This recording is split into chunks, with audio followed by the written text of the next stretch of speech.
Hello, it's me, Brian, again. So today we're going to go over mid to lower cervical testing. In the previous segment we focused on upper cervical, so this time we're moving a little bit down the neck. We're going to do 3 movements in this section. We're going to do flexion, extension, lateral flexion to both sides, and then rotation. So I'm going to ask the patient, Ryan, to do flexion first. So for this, I'm going to have him look down. So can you look down for me as far as you can? Do you have any discomfort with this? No. Okay, so now I'm going to apply a little bit of overpressure by pressing on the back of the head, stabilizing at the shoulder. Any discomfort? No. Perfect. You can look back up. Now I want you to look all the way up towards the ceiling for me. Any discomfort? No. Okay, so now I'm going to push slightly back into extension. Any discomfort? No. Perfect. So now we're going to do lateral flexion.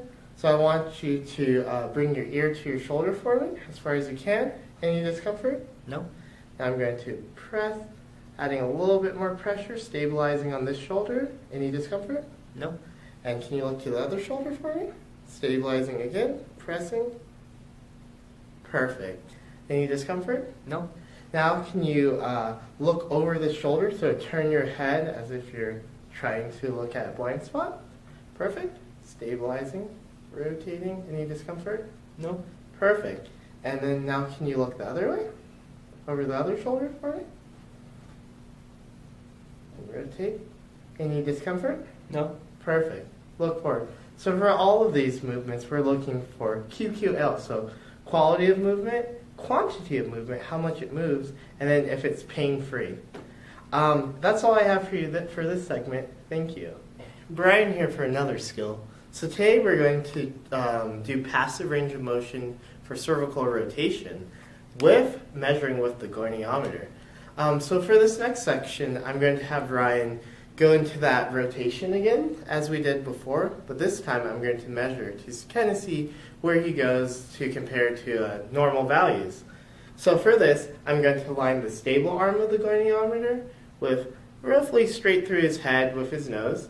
I'm going to ask Ryan to look to the side. So can you look over your left shoulder for me? As he looks, I'm going to move the goniometer out. Is that as far as you can go? Perfect. And you can relax back to the middle. And then I'll look at the number, record it down, and then Ryan, can you look to the other side for me? And is that as far as you can go? Perfect. And you can return back to the middle for me. Perfect. So when doing this, we want to make sure to see if there's a symmetry of motion on both sides and to see if the motion's pain-free. Well, that's all I have for you for this section. Thank you. Hello, Brian here again. Today we're going to measure active range of motion of flexion, extension, lateral flexion to both sides, but we're going to quantify it using 2 inclinometers. So the reason why we would use 2 inclinometers instead of 1 is because we're going to have one on the top of the head and then one on the spinous process of T1. This will help to determine how much of that motion is coming from the thoracic region and how much is coming from the cervical region. So before using the inclinometers, I make sure to zero them on a level surface, just so that we get good zero numbers. So for this, I'm going to place, first we're going to do flexion and extension. So I'm going to place the inclinometer on top of Ryan's head. And then I'm going to find the spinous process of T1, place the inclinometer there. Ryan, can you please look forward for me? Perfect. And is that as far as you can go? Perfect. And can you come back up for me?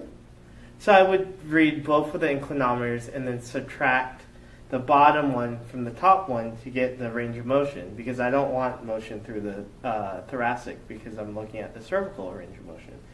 Next, I'm going to do lateral rotation. So for this, I'm going to face the inclinometer towards me and then place it on T1 but facing the same plane that we're moving in.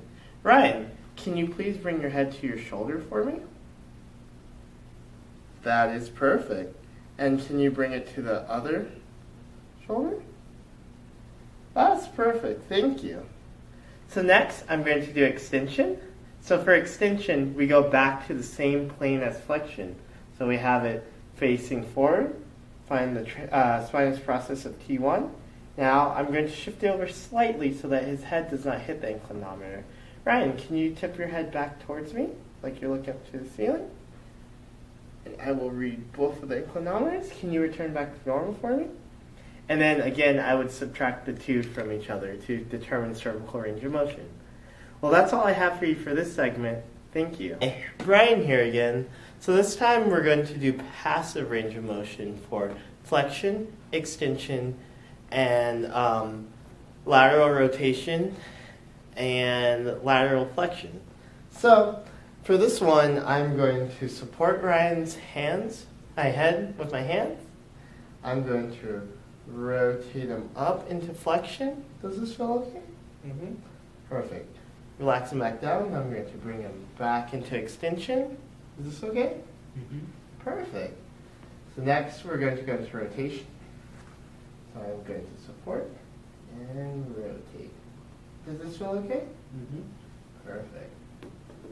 Support, rotate. Does this feel okay? Mm-hmm. Very good. So next, I'm going to do lateral flexion. So I'm going to support his head, take him to the side. Does this feel okay? Mm-hmm. Perfect. Good. Now we're going to go to the other side. Does this feel okay? Mm-hmm. Perfect. So that's all I have for this section. Thank you. Hello. For this next section, I'm going to now assess rotation. I'm going to use a single inclinometer. I'm going to place it on Ryan's forehead and ask him to actively rotate to one side. Ryan, can you rotate this way? To the left for me. Perfect. Can you look back straight? Can you look to the right for me? Perfect. And return back. And that's all I have. When you use inclinometer, make sure you zero out on a flat surface first.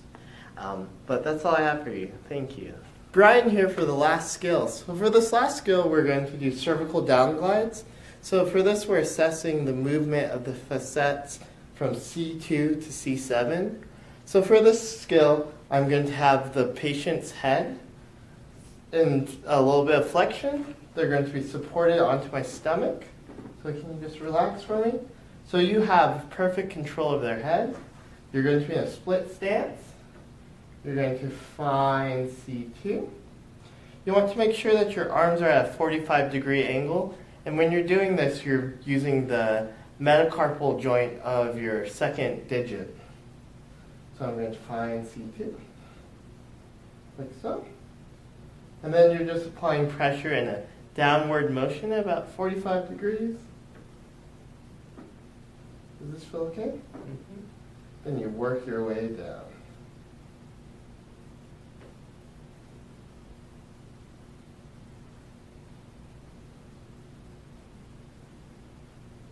So when doing this, you're really watching for the movement of the neck and feeling it in your metacarpal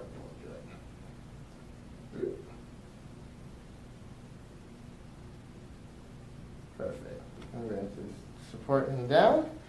So when doing this, you really want to make sure that there's symmetry in motion and that it feels the same and that there's no pain. Did that feel okay? Yeah.